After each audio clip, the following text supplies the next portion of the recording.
Hi friends, 15 days ముందు నేను Nokia TV unboxing చేశాను. ఇక్కడ కార్డ్స్లో వదిలేస్తున్నాను. ఎవరైనా అన్బాక్సింగ్ వీడియో చూడకపోతే కార్డ్స్లో వెళ్ళి చూడండి అనమాట. నోకియా టీవీ మీద చాలామంది చాలా డౌట్స్ అనేవి ఉన్నాయి. నేను ఒక టాప్ 10 కామెంట్ సెక్షన్లో ఎవరైతే డౌట్స్ అడిగారో దానికి ఆన్సర్స్ అనేది ఇవ్వబోతున్నాను. ఇంకెందుకు లేట్, నోకియా టీవీ గురించి ఫుల్ మనం తెలుసుకుందాం. అసలు ఎలా ఉంది టీవీ అనేది 15 days తర్వాత. ఫస్ట్ క్వశ్చన్ ఏంటంటే, చాలామంది అడుగుతుంది రివ్యూస్లో, build quality MI, TCL, Nokia ఏది బాగుంది అండ్ కంపేర్ టు, నేను చాలా టీవీస్ ఓపెన్ చేస్తున్నాను, ఎంఐ టీసీఎల్తో కంపేర్ చేసుకుంటే నోకియా బిల్డ్ క్వాలిటీ ఎక్సలెంట్ ఉంది. ఎందుకంటే మీరు చూస్తున్నప్పుడు అన్బాక్సింగ్ వీడియోలో మీకు తెలుస్తుంది, ఎవ్రీథింగ్ నోకియాలో ద బెస్ట్ ఇచ్చాడు అనమాట 27,000కి. సెకండ్ క్వశ్చన్ ఏంటంటే, నోకియా సౌండింగ్ ఎలా ఉంది అని అడుగుతున్నారు. ఆన్క్యూ అంటే ఏంటి అసలు? Sound by ఆన్క్యూ. జేబీఎల్ అంటే అందరికి తెలిసిందే. ఆన్క్యూ అంటే అసలు ఏంటి? ఆన్క్యూ అంటే ఇది జపాన్ కంపెనీ. యాక్చువల్గా వాళ్ళు సౌండ్ ఎక్విప్మెంట్స్, సినిమాటిక్స్ ఎక్విప్మెంట్స్ తయారు చేసేవాళ్ళు. ప్లస్ ఏంటంటే, నోకియాది ఆన్క్యూ సిస్టమ్ తీసుకొచ్చిన తర్వాత దానికి క్లారిటీ అనేది, మిక్స్, హైస్, వోకల్స్ అనేది చాలా బాగున్నాయి. సరౌండింగ్ సిస్టమ్ హై వాల్యూమ్ లో చూసినా కానీ క్లారిటీ అనేది చాలా బాగుంది. ఆన్క్యూ అనేది జపాన్ కంపెనీ, అదే మీ లోకల్ కంపెనీ కాదు. ద బెస్ట్ ఇచ్చాడు అనమాట నోకియా తీసుకోవడం కూడా. అంతకుముందు నోకియాలో జేబీఎల్ స్పీకర్స్ తో కూడా వచ్చింది నోకియా టీవీస్, కానీ ఆన్క్యూ అనేది నాకు బెస్ట్ అనిపించింది జేబీఎల్ కన్నా. యాక్చువల్గా జేబీఎల్ బెస్ట్ అనుకుంటున్నా కానీ జేబీఎల్ కన్నా ఆన్క్యూ అనేది చాలా బెస్ట్ అనిపించింది. ఎందుకంటే నేను వింటున్నాను కాబట్టి చెప్తున్నాను. థర్డ్ క్వశ్చన్, చాలా మంది స్టోరేజ్ గురించి అడుగుతున్నారు. అసలు నోకియా టీవీ ర్యామ్ ఎంత, స్టోరేజ్ ఎంత అని. నోకియా టీవీ ర్యామ్ వచ్చేటప్పటికి 2 GB ర్యామ్, ఇంటర్నల్ స్టోరేజ్ వచ్చేటప్పటికి 16 GB స్టోరేజ్ అనమాట. మనకి సాఫ్ట్వేర్ అంతా యూజ్ చేసుకుని, ఆపరేటింగ్ సిస్టమ్ అంతా యూజ్ చేసుకుని మనకు అవైలబుల్ స్టోరేజ్ వచ్చేటప్పటికి 10 GB స్టోరేజ్తో వస్తుంది. ఫోర్త్ క్వశ్చన్ ఏంటంటే, యాక్చువల్గా చాలా మందికి నోకియా టీవీలో ఏ ప్యానల్ యూజ్ చేస్తున్నారు అనేది డౌట్ వస్తుంది. ఐపీఎస్ ప్యానలా, విఏ ప్యానలా అని చెప్పి. యాక్చువల్గా విఏ ప్యానల్ అనేది నోకియా టీవీలో యూజ్ చేస్తున్నారు. విఏ అంటే వర్టికల్ అలైన్మెంట్ ప్యానల్ అనమాట. ఈ వర్టికల్ అలైన్మెంట్ ప్యానల్ అంటే దానివల్ల అడ్వాంటేజెస్ ఏంటి, డిసడ్వాంటేజెస్ ఏంటి అనేది నేను చెప్తాను ఇప్పుడు. VA panels, vertical alignment panels. ఈ వర్టికల్ అలైన్మెంట్ ప్యానల్స్లో మనకి హైయెస్ట్ రిఫ్రెష్ రేట్ అనేది టీవీ అనేది ప్రొడ్యూస్ చేస్తుంది when compare to IPS panel. ఇంకోటి కలర్ రీప్రొడక్షన్ అనేది చాలా బాగుంటుంది విఏ ప్యానల్స్లో. బ్రైట్నెస్ కూడా చాలా బాగుంటుంది. ఇంకోటి వైడ్ యాంగిల్ వ్యూస్లో, అంటే లెఫ్ట్ అండ్ రైట్ మనం క్రాస్గా చూసినప్పుడు కూడా విఏ ప్యానల్స్లో బెస్ట్ ఉంటుంది when compare to IPS panels. Near view కూడా ఐపీఎస్ ప్యానల్స్ కన్నా విఏ ప్యానల్స్ చాలా బాగుంటుంది. చాలామంది ఐపీఎస్ ప్యానల్స్ అంటే ఎక్కువ యూజ్ చేస్తారు, అదే బాగుంటుంది అనుకుంటున్నారు, కానీ విఏ ప్యానల్స్ కూడా బాగానే ఉంటాయి. ఇంకోటి డిసడ్వాంటేజ్ ఏంటంటే, మనం విఏ ప్యానల్ యూజ్ చేసేటప్పుడు, గేమింగ్ ఆడేటప్పుడు మనకి లాగింగ్ అనేది, కొంచెం గ్రాఫికల్ లాగింగ్ అనేది కనిపిస్తుంది when compare to IPS panel. IPS ప్యానల్లో గేమింగ్ అనేది కొంచెం బాగుంటుంది అనమాట, అండ్ గ్రాఫికల్ కూడా బాగుంటుంది. VA panels and IPS panels రెండు మనకి లిక్విడ్ క్రిస్టల్ డిస్ప్లే టైప్ ప్యానల్సే. మిగతా విషయాల్లో రిఫ్రెష్ రేట్ కానీ, కలర్ రిప్రొడక్షన్ కానీ, బ్రైట్నెస్ కానీ, అండ్ వీవింగ్ యాంగిల్ కూడా మనకి విఏ ప్యానల్స్లోనే ఎక్కువ ఉంటుంది అనమాట when compare to IPS panels. ఇప్పుడు ఐపీఎస్ ప్యానల్స్ మీరు చూసినట్లయితే ఎంఐ, టీసీఎల్ వీటిలో అంతా ఐపీఎస్ ప్యానల్స్ యూజ్ చేస్తుంది. బ్రైట్నెస్ విషయానికి వచ్చేటప్పుడు నోకియా ఇచ్చినంత బ్రైట్నెస్, నోకియా ఇచ్చినంత క్లారిటీ, క్లిస్టర్ క్లారిటీ అనేది మనకి టీసీఎల్, ఎంఐలో అంత బాగుండదు. ఎందుకు బాగుంటుంది అని చెప్పలేను, కానీ ఓకే, నాట్ బెస్ట్ అని చెప్పలేను. నోకియా టీవీ అనేది మనకి సోనీ టీవీతో కాంపిటీషన్ అనేది ఇవ్వగలుగుతుంది. డిస్ప్లే విషయానికి వచ్చేటప్పటికి కలర్ రిప్రొడక్షన్ కానీ, బ్లాక్ లైట్ కానీ, ఇవన్నీ మైక్రో డిమ్మింగ్ కానీ, ఇవన్నీ చాలా బాగా ఇస్తుంది అనమాట. ఫిఫ్త్ క్వశ్చన్కి వచ్చేటప్పటికి బ్లీడింగ్ ఇష్యూస్ అనమాట. ఈ బ్లీడింగ్ ఇష్యూస్ స్క్రీన్లో, ఈ బ్లీడింగ్ ఇష్యూస్ అనేది మనకి ఎడ్జెస్లో వస్తాయి. ఇది ఐపీఎస్ ప్యానల్, విఏ ప్యానల్లోనే, రెండిట్లోనే వస్తాయి. ఎందుకంటే రెండు లిక్విడ్ క్రిస్టల్ డిస్ప్లే టైప్ ప్యానల్సే కాబట్టి రెండిట్లోనే వస్తాయి. మనం యూజ్ చేసే దాన్ని బట్టి ఉంటుంది. మనం ఒక పొజిషన్లో టీవీని పెట్టి వదిలేస్తే ఏం కాదు, మనం దాన్ని డిస్టర్బ్ చేయకూడదు. ఎక్కువ డిస్టర్బ్ చేసి మనం పెన్ డ్రైవ్ పెట్టేటప్పుడు కానీ మనం రఫ్ యూసేజ్ చేయకూడదు. రఫ్ యూసేజ్ చేసినప్పుడు మనకి అది ప్రాబ్లం అనేది వస్తుంది. డిస్ప్లే అనేది ఇక్కడ ఎడ్జెస్లో లిక్విడ్గా కనిపించడం, ఇక్కడ కొంచెం డార్కిష్గా అవ్వటం, బ్లాకిష్గా అవ్వటం, ఇలాంటివి జరుగుతాయి. ఇక్కడ పిక్సెల్స్ అనేది, ఇక్కడ పిక్సెల్స్ చెడిపోయినప్పుడు మనకి ఇక్కడ డిస్ప్లే అనేది కొంచెం లైట్ అవ్వటం అలాంటివి జరుగుతుంటాయి. ఎందుకంటే ఇది మైక్రో డిమ్మింగ్తో వస్తుంది. ప్లస్ ప్యానల్ వచ్చేటప్పుడు చాలా థిన్ ప్యానల్ అనమాట వచ్చేది. సిక్స్త్ క్వశ్చన్ అనమాట, చాలా మంది అడుగుతున్నారు అమెజాన్ ప్రైమ్ కనెక్టివిటీ కొంచెం ఇష్యూస్ ఉన్నాయని. యాక్చువల్గా అమెజాన్ ప్రైమ్ కనెక్టివిటీ అనేది ఇష్యూ అనేది లేదు నోకియా టీవీలో. యాక్చువల్గా ఒక ఎగ్జాంపుల్ ఇచ్చున్నాడు సెట్టింగ్, అది యాక్చువల్గా మనం చేసుకునేటప్పుడు ప్రైమ్ నేను చూపిస్తాను. ఇప్పుడు నేను హోమ్లోకి వెళ్తున్నాను. హోమ్లోకి వెళ్ళిన తర్వాత ఇక్కడ అమెజాన్ ప్రైమ్ యాప్ ఓపెన్ చేయగానే సో ఇక్కడ ఇట్లా చూపిస్తుంది. సైన్ ఇన్ కొట్టంగానే మీకు అకౌంట్ డీటెయిల్స్ ఉంటే సైన్ ఇన్ కొట్టేటప్పుడు ఇలాంటి డీటెయిల్స్ చూపిస్తుంది అనమాట. ఇక్కడ ఎంటర్ యువర్ కోడ్ అని చూపిస్తుంది. ఇది యాక్చువల్గా ఏంటంటే మీకు సైన్ ఇన్ ప్రాబ్లం అనుకుంటున్నారు, కానీ యాక్చువల్గా ఇది సెక్యూరిటీ సిస్టమ్ కోసం అమెజాన్ ప్రైమ్ అనేది ఇది చేసింది అనమాట. ఇక్కడ ఏమని రాస్తుందంటే sign in your smart television device with your Amazon account to watch and purchase videos on your computer. Go to Prime video అని కొట్టి .com కొట్టి మై టీవీ అని కొట్టంగానే HTTPలో మనం primevideo.com మై టీవీ అని కొట్టంగానే ఈ పేజ్ అనేది ఓపెన్ అవుతుంది. అక్కడ ఈ కోడ్ అనేది కొడితే ఈ కోడ్ కొట్టంగానే మనకి సైన్ ఇన్ అనేది అవుతుంది మనకి సిస్టమ్ నుంచి. సో ఫోన్ నుంచి చేసే వాళ్ళకి ఇది సైన్ ఇన్ ప్రాబ్లం ఉంది అలా అనుకుంటున్నారు. అంతమించి పెద్ద ప్రాబ్లం అయితే లేదు అమెజాన్ ప్రైమ్కి. వచ్చేటప్పటికి ఓటీటీ ప్లాట్ఫామ్స్లో మనకి బ్యాక్గ్రౌండ్ సౌండ్ అనేది అంటే బీజిఎం అనేది ఎక్కువ వస్తుందని చెప్తున్నారు.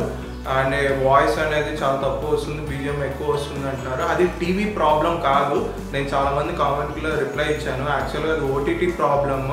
ఆండ్రాయిడ్ ప్లాట్ఫామ్లో మనకి యాప్స్ ఈ ఓటీటీ ప్రాబ్లం, కానీ యాక్చువల్గా సోనీ టీవీలో కూడా అలానే వస్తుంది. నోకియా టీవీ అని చెప్పుకోవద్దు, సోనీ టీవీలో కూడా అలానే వస్తుంది ప్లాట్ఫామ్స్లో అయితే. ఒకసారి మీకు ప్లే చేసి చూపిస్తాను. సో చూసి ఎట్లా ఉంది అనేది. ఇక్కడ మనం చూసినట్లయితే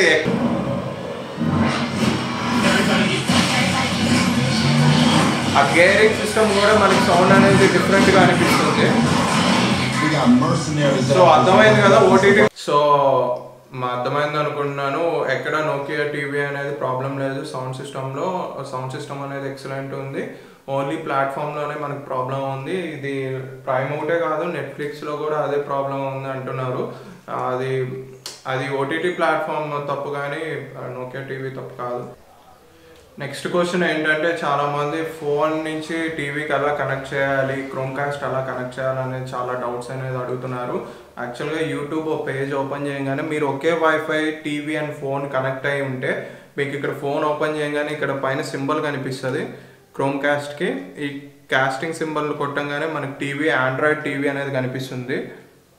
ఈ ఆండ్రాయిడ్ టీవీ 1867 అని ఒక నంబర్ సీరియల్ నెంబర్ కనిపిస్తుంది. ఆ సీరియల్ నెంబర్ మీద క్లిక్ చేయగానే మనకి ఫోన్ అనేది కనెక్ట్ అవుతుంది, యూట్యూబ్ అనేది కనెక్ట్ అవుతుంది. సో ఇక్కడ చూసినట్లయితే స్వామిస్ రియల్మీ అని చెప్పి కనెక్ట్ అయింది. ఇక్కడ నేను ఒకటి మ్యూజిక్ అనేది ప్లే చేస్తున్నాను. సో ఇక్కడ కనెక్ట్ అయింది కాబట్టి ఆటోమేటిక్గా ఇక్కడ ప్లే చేయగానే ఇక్కడ ప్లే అవుతుంది. నేను ఎక్కడ టీవీలో ఎక్కడ ఆపరేటింగ్ చేయలేదు, ఓన్లీ ఫోన్ నుంచి ఆపరేట్ చేస్తున్నాను. క్రోమ్కాస్ట్ అనేది ఒకే వైఫై మీద కనెక్ట్ అయితే చాలా బాగుంటుంది. ఇది నెక్స్ట్ క్వశ్చన్ ఆన్సర్. ఫోన్ నుంచి ఎలా కనెక్ట్ చేసుకోవాలనేది చాలా మంది డౌట్స్ అనేది ఉంది. ఇక్కడ చూసినట్లయితే ఇంకో యాప్ అనేది ఉంది, ఫాస్ట్ క్యాస్ట్ అనమాట. తొందరగా క్యాస్ట్ చేసుకోవచ్చు మన ఫోన్ నుంచి టీవీకి. ఇక్కడ ఈ యాప్ అనేది యాక్చువల్గా ఫాస్ట్ క్యాస్ట్ యాప్ అనేది మనకి ప్లే స్టోర్లో ఉంటుంది మొబైల్లో. అది డౌన్లోడ్ చేసుకుని మనం యూజ్ చేసుకోవాలి.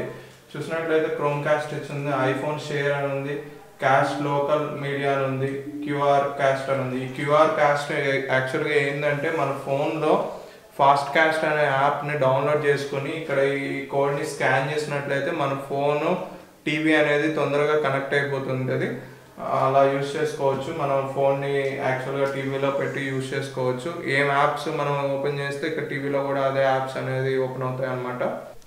సో నెక్స్ట్ క్వశ్చన్ ఏంటంటే చాలామందికి పెన్ డ్రైవ్ కనెక్ట్ చేసినప్పుడు ఏ ఆప్షన్కి వెళ్తే మనకు పెన్ డ్రైవ్లో ఉన్న కంటెంట్స్ కనిపిస్తాయని అడుగుతున్నారు. ఒకసారి పెన్ డ్రైవ్ కనెక్ట్ చేద్దాం.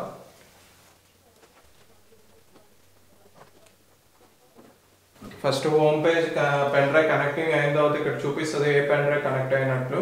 హోమ్ పేజ్లోకి వెళ్ళిన తర్వాత ఇలా ఉంటుంది. ఇక్కడ చూసినట్లయితే డిఫాల్ట్ స్మార్ట్ ప్లేయర్ అని ఈజీగా ఇచ్చున్నాడు. ఈ డిఫాల్ట్ స్మార్ట్ ప్లేయర్లోకి వెళ్ళి మనం కొట్టంగానే మనకి పెన్ డ్రైవ్లో ఏమేమి కంటెంట్స్ ఉంటాయి అన్నీ కనిపిస్తాయి. ఇక్కడ చూసినట్లయితే పెన్ డ్రైవ్లో కంటెంట్స్ ఇవన్నీ.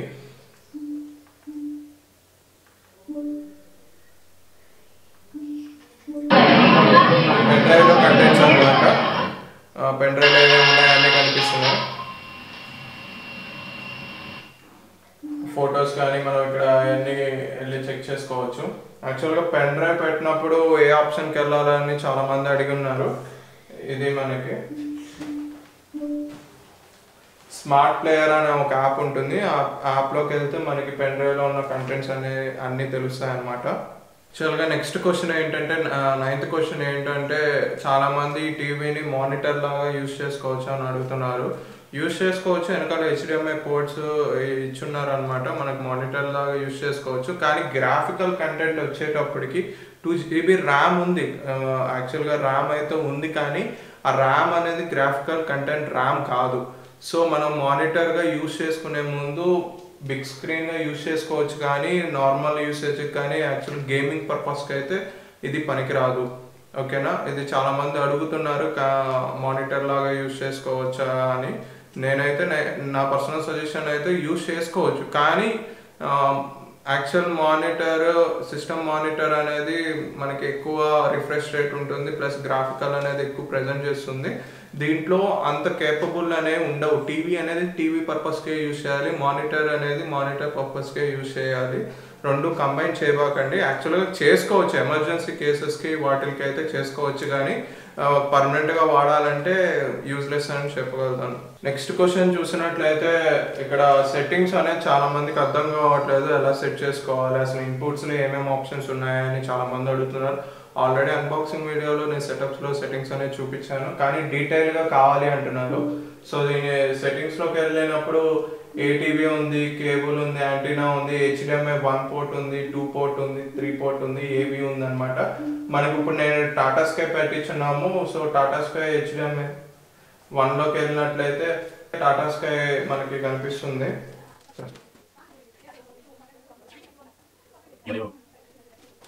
గుర్తు ఎప్పటి నుంచి స్టార్ట్ చేస్తావు?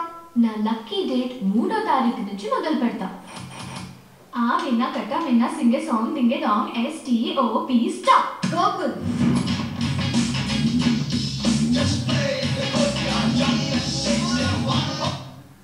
టెన్షన్ పడుతుంది.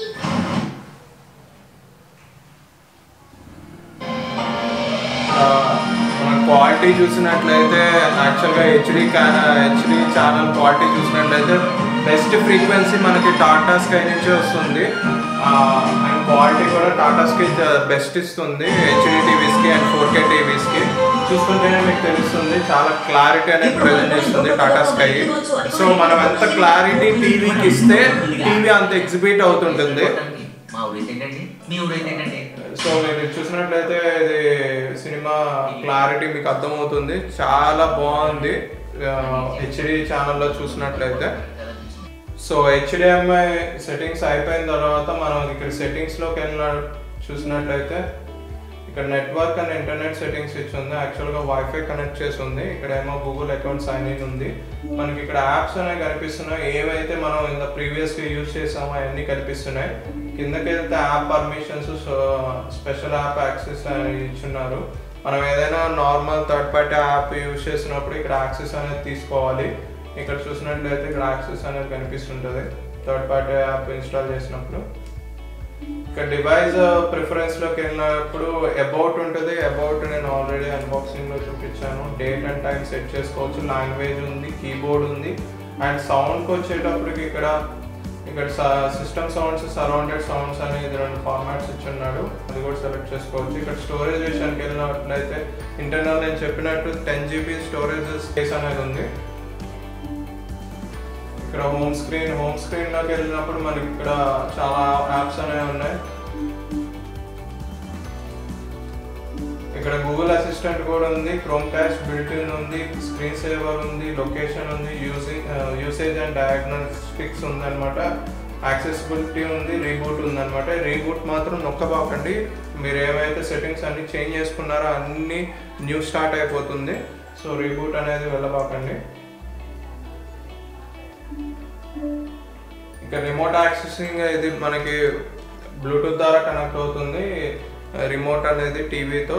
ఇంకా ఇదైతే సెట్టింగ్స్లో చాలా మంది డౌట్స్ అడిగారు, ఏంటి ఎలా ఉంటాయి సెట్టింగ్స్ అనేది. ఇదైతే సెట్టింగ్స్ మనకి ఇక్కడ గూగుల్ ప్లే స్టోర్లోకి వెళ్ళి మనం యాప్ను కూడా డౌన్లోడ్ చేసుకోవచ్చు. చూసినట్లయితే ఇక్కడ యాప్స్ వచ్చి ఉన్నాయి. ఇక్కడ మనకి 10 GB వరకు ఉంది కాబట్టి చాలా యాప్స్ ఉన్నాయి. ఆహా కూడా ఉంది, ఆహా కూడా డౌన్లోడ్ చేసుకోవచ్చు. ఇక్కడ చూడంగానే ఆహా మీద క్లిక్ చేస్తున్నాను.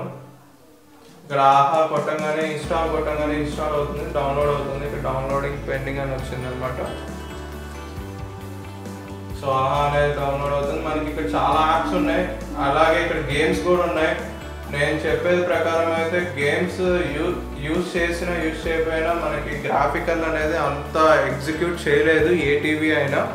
ఇంకా చెప్పలేము, ఎల్జీ సోనీలో అయితే కొంచెం బెటర్ పర్ఫార్మెన్సెస్ ఇస్తాయి, కానీ బడ్జెట్ రేంజ్ టీవీస్లో మాత్రం ఎక్కువ గేమ్స్ అనేది యూజ్ చేయబాకండి. ప్లస్ అది యూజ్ చేసిన మనకి చిన్న గేమ్స్ ఉంటాయి, ఆ గేమ్స్ యూజ్ చేసుకోండి. లైక్ మినీ యానిమేషన్ గేమ్స్ ఉంటాయి, ఆ గేమ్స్ అనేది యూజ్ చేసుకోండి. ఇక్కడ చూసినట్లయితే ఇంకా చాలా యాప్స్ ఉన్నాయి. నెట్ఫ్లిక్స్ అనేది డిఫాల్ట్ ఉంది. చాలా ఉన్నాయి యాప్స్, మనం చూసుకోవాలి, కానీ చాలా యాప్స్ డౌన్లోడ్ చేసుకోవచ్చు. 10 GB వరకు ఉంది, మీరు చాలా యాప్స్ అనేవి డౌన్లోడ్ చేసుకోవచ్చు. ఇది ప్లే స్టోర్లోకి వెళ్ళి ఇన్స్టాల్ చేసుకునే విధానం, ఇలా చేసుకోవచ్చు ప్లే స్టోర్లోకి వెళ్ళి. ఇదైతే మనకి ప్లే స్టోర్లో ఇలా డౌన్లోడ్ చేసుకోవచ్చు. యాప్ సెట్టింగ్ మనకి ఏది కావాలన్నా సేమ్ స్టాక్ ఆండ్రాయిడ్ ఏ టీవీలో అయినా ఇలానే ఉంటుంది. మీ ఫోన్లో ఎలా సెట్టింగ్స్ చేసుకుంటారో ఈ టీవీలో కూడా అంతే సెట్టింగ్స్, పెద్ద డిఫరెన్స్ ఏమి ఉండదు, ఎందుకంటే ఆండ్రాయిడ్ ప్లాట్ఫామ్సే రెండు. ఫ్రెండ్స్, ఫైనల్ క్వశ్చన్ ఏంటంటే గూగుల్ అసిస్టెంట్ వర్క్ అవుతుందా అని అడుగుతున్నారు చాలామంది. యాక్చువల్గా వర్క్ అవుతుంది, దానికి ఒక సిస్టమ్ ఉందన్నమాట. మన రిమోట్ తీసుకెళ్ళి మధ్యలో button, okay button and home button ఒకేసారి కనెక్ట్ చేస్తే కనెక్ట్ అవుతుంది. తర్వాత మనం గూగుల్ అసిస్టెంట్ అనేది వాడచ్చు. ఇప్పుడు నేను చూసినట్లయితే ఆల్రెడీ రిమోట్ అనేది మనకు కనెక్ట్ అయి ఉంది. ఇప్పుడు నేను ఇక్కడ గూగుల్ అసిస్టెంట్ ఇది ఉంది కాబట్టి అది ప్రెస్ చేస్తున్నాను. ఇది ప్రెస్ చేయగానే మనకి వాయిస్ ఓవర్ అనేది యాక్టివేట్ అవుతుంది. ఓపెన్ యూట్యూబ్, ఓపెనింగ్ యూట్యూబ్ అనేది వచ్చింది. సో మనకి యూట్యూబ్లో కూడా డైరెక్ట్గా వెళ్ళి యూజ్ చేసుకోవచ్చు. ఇక్కడ వాయిస్ ఓవర్ ఇచ్చింది కాబట్టి అక్కడికి వెళ్ళి క్లిక్ చేయగానే ఓపెన్ NCS మ్యూజిక్. సో చూసినట్లయితే NCS మ్యూజిక్ అనేది ఓపెన్ అయింది. సో వాయిస్ ఓవర్ అనేది పనిచేస్తుంది, పని చేయట్లేదు అని చాలామంది చెప్తున్నారు, కానీ యాక్చువల్గా వాయిస్ ఓవర్ అనేది పనిచేస్తుంది. సో గూగుల్ అసిస్టెంట్తో కూడా ప్రాబ్లం అయితే లేదు. చాలా బాగుందన్నమాట. గూగుల్ అసిస్టెంట్ కూడా చాలా అక్యురేట్గా తీసుకుంటుంది.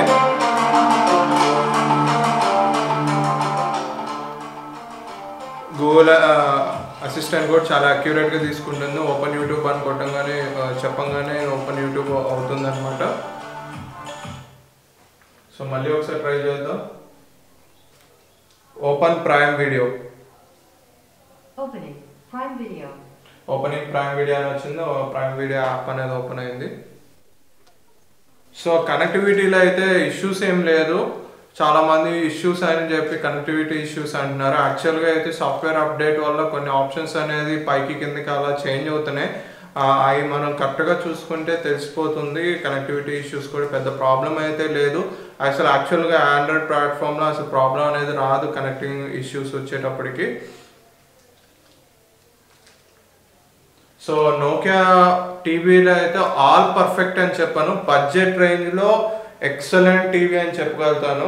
అంత పర్ఫెక్ట్ ఇచ్చున్నాడు. ప్లస్ బిల్డ్ క్వాలిటీ నాకు నచ్చిందల్లా build quality compare to MI, TCL and VU టీవీస్తో కంపేర్ చేస్తే బిల్డ్ క్వాలిటీ ఎక్కడ కాంప్రమైజ్ అనేది కాలేదు నోకియా టీవీ అయితే.